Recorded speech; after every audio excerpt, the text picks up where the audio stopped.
প্রিয় বাবা মা, আমি তুর্যকে নিয়ে পালাচ্ছি কারণ আমি একটা স্টুপিডকে ভালোবেসেছি। আমি কখন থেকে স্টেশনে দাঁড়ায় আছি, তুমি কোথায়?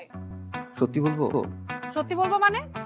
তুমি কি এতক্ষণ আমাকে মিথ্যা কথা বলতেছিলা? হ্যাঁ, জানো সবকিছু রেডি ছিল। যখনই আমার পাশে সালাম করতে গেলাম, আমার চোখ থেকে না কয়েক ফোঁটা জল আমার পায়ের উপর টপ করে পড়ে গেল। আমার ঘুমটাও ভেঙে গেল। আমু তো চিৎকার করে উঠলো। আমুর চিৎকারে না আব্বুর ঘুমটাও ভেঙে গেল। আর আমি ধরা খেয়ে গেলাম। আমি এখন কি করব তুর্য? তুমি বাসায় ফিরে যাও। বাহ, মেয়েটি তো বেশ সুন্দরী, হুমায়ুন আহমেদের গল্পের নায়িকাদের মতো। মেয়েটা হয়তো ট্রেন মিস করেছে, তাই খুব অস্থির। কি? আপনি কি সুইসাইড করবেন? জি। তা আপনি সেটা কিভাবে বুঝলেন? কারণ আপনি একটি খোলা বইয়ের মতো, খুব সহজেই পড়ে ফেলা যায়। আপনি সুইসাইড করার আগে একবার আপনার বয়ফ্রেন্ডের সাথে দেখা করেন, তারপর জোরে তার নাকে একটা ঘুষি মেরে তার নাকটা ফাটিয়ে দেন।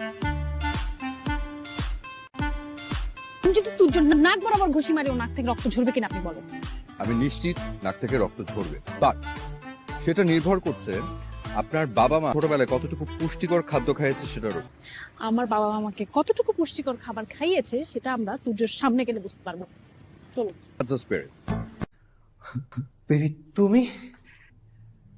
বিসমিল্লাহ।